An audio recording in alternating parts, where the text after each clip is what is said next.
La hipertensión pulmonar es el aumento desmedido de la presión pulmonar arterial media. Para explicar un poquito las cosas, les voy a comentar lo siguiente. Nuestro organismo tiene dos sistemas circulatorios. Tiene el sistema circulatorio sistémico y el sistema circulatorio pulmonar. El sistémico está conformado por el ventrículo izquierdo, las arterias y venas sistémicas. El sistema pulmonar está conformado por el ventrículo derecho y las arterias y venas pulmonares. La función del sistema pulmonar es recibir la sangre que ya ha sido utilizada por los tejidos vía venosa y oxigenarla, renovarla, porque esa sangre viene expoliada de oxígeno. Renovarla y pasarla al circuito sistémico, o sea, a la parte izquierda del corazón, para que se distribuya por todo el organismo. La diferencia entre estos dos circuitos, principalmente, ronda en que, si bien manejan la misma cantidad de sangre en el mismo momento, la manejan a presiones muy disímiles. O sea, la presión en el circuito pulmonar es aproximadamente 5 a 6 veces menor que en el circuito sistémico. Por ejemplo, si en la arteria aorta, que es la arteria que sale del corazón izquierdo, la presión es 120, en la arteria pulmonar, que es la arteria que sale del corazón derecho, es de 20 aproximadamente. Eso es para ejemplificar, no es exactamente así, pero maneja presiones 5 o 6 veces menor. Nosotros clasificamos la hipertensión pulmonar en 5 grupos.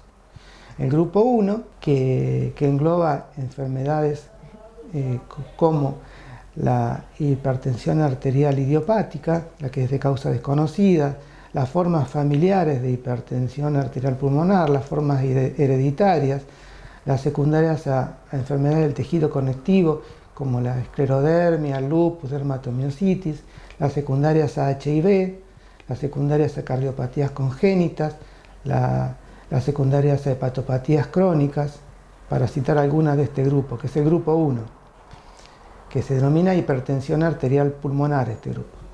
El grupo 2 es el grupo de hipertensión pulmonar secundaria a enfermedades del lado izquierdo del corazón. El grupo 3 es la hipertensión pulmonar secundaria a enfermedades pulmonares crónicas. El grupo 4 es el secundario a tromboembolismo pulmonar crónico. Y el 5 conforman, como toda clasificación, que se llama misceláneas, un montón de enfermedades raras que no tienen mayor importancia. Volviendo al grupo 1, que es de hipertensión arterial pulmonar, que es un grupo que tiene, como les comenté, enfermedades muy disímiles entre sí, pero todos tienen una forma de estudio y tratamiento igual.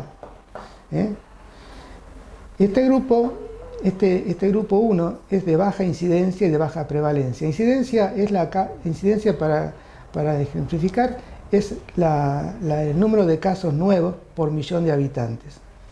Y la prevalencia es el número de casos total. Este grupo 1 tiene una incidencia muy baja, de 5 a 6 casos por millón por año de habitantes. Es muy rara, pero está. Y tiene una prevalencia aproximadamente de 50 a 60 casos por millón de habitantes. Este grupo es el grupo más estudiado y sobre el cual se han desarrollado las drogas que utilizamos actualmente en hipertensión pulmonar, que llamamos drogas específicas, y que han cambiado la historia de esta enfermedad, que antes tenía, una vez diagnosticada, una mortalidad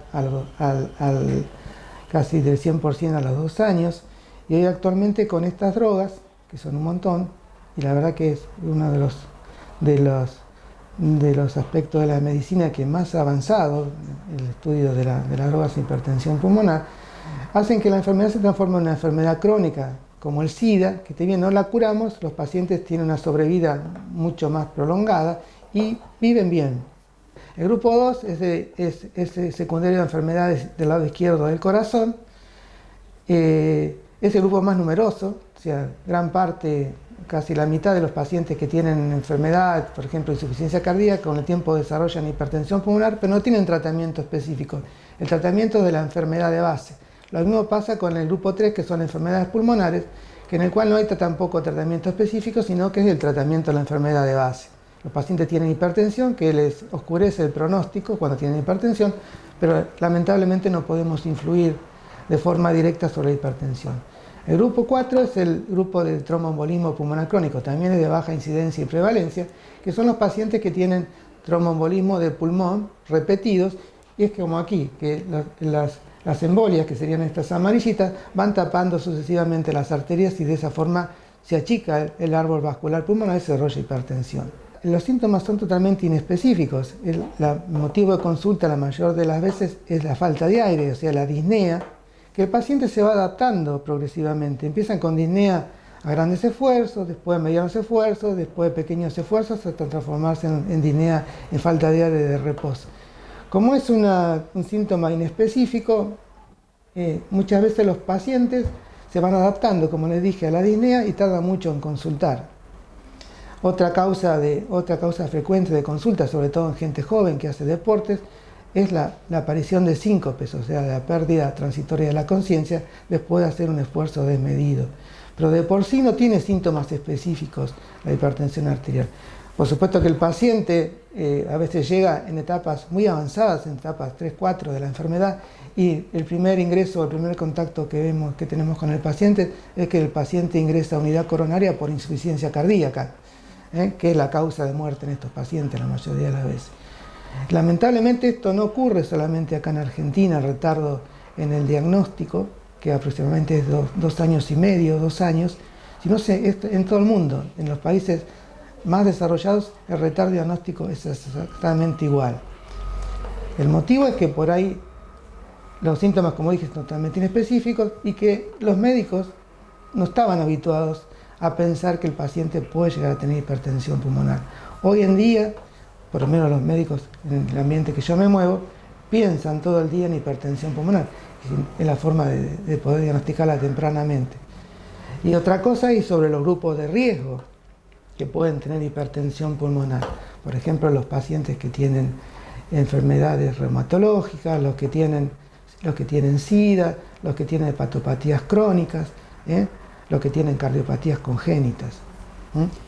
Como usted dijo, los síntomas son bastante inespecíficos, entonces me pregunto cómo se llega al diagnóstico de esta enfermedad.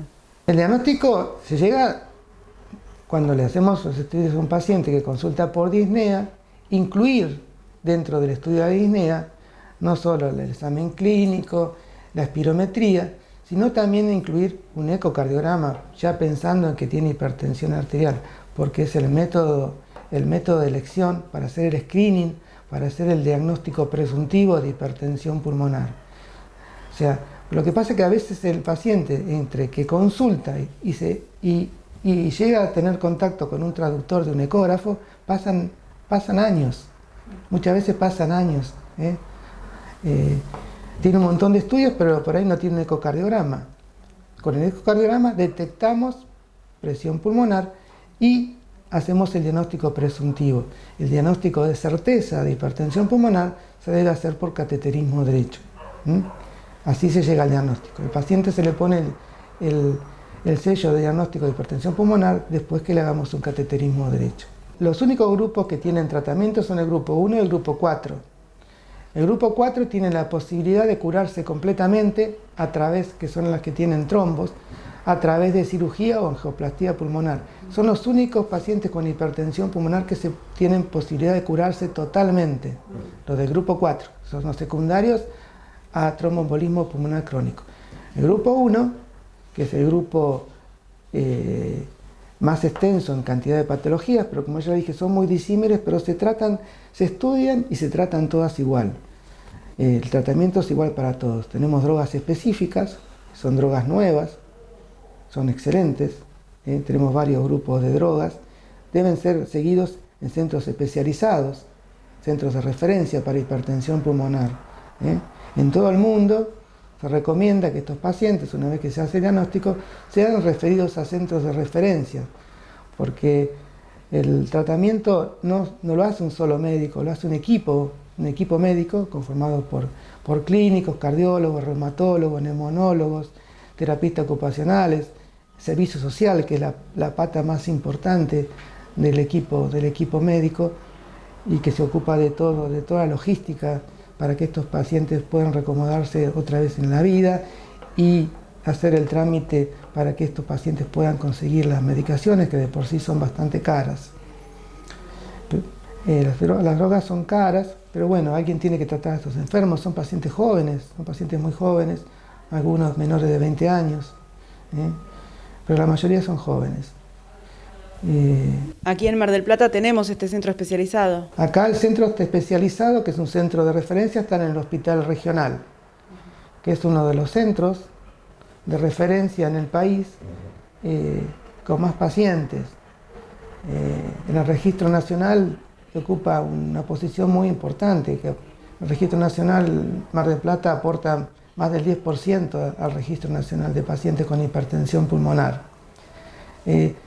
Todo esto porque tenemos un área grande de referencia, tenemos todos los pacientes de Mar del Plata, más toda la referencia, toda la costa, viene gente hasta de Bahía, viene gente de La Pampa, viene gente de todos lados a consultar. Es complejo el manejo y necesita tiempo, mucho tiempo, que a veces no se le puede brindar en un consultorio común. Y precisa un equipo multidisciplinario. ¿Sí? Por suerte, con los tratamientos que le aplicamos, sobre todo, estamos hablando siempre del grupo 1, los pacientes logran una sobrevida bastante buena, muy buena, y en tiempo y en calidad de vida. Eso es fundamental, la calidad de vida. Fundamental, sí, fundamental. Eran pacientes que antes, como les comenté hoy, no quiero ser reiterativo, pero una vez hecho el diagnóstico, tienen un pronóstico muy ominoso, con una mortalidad a los 2 años prácticamente, 2 años y medio. Hoy la verdad que los pacientes llevan una vida bastante buena. Y siempre está la última posibilidad, cuando ya las drogas no caminan más, no hacen efecto, de llegar a un trasplante bipulmonar.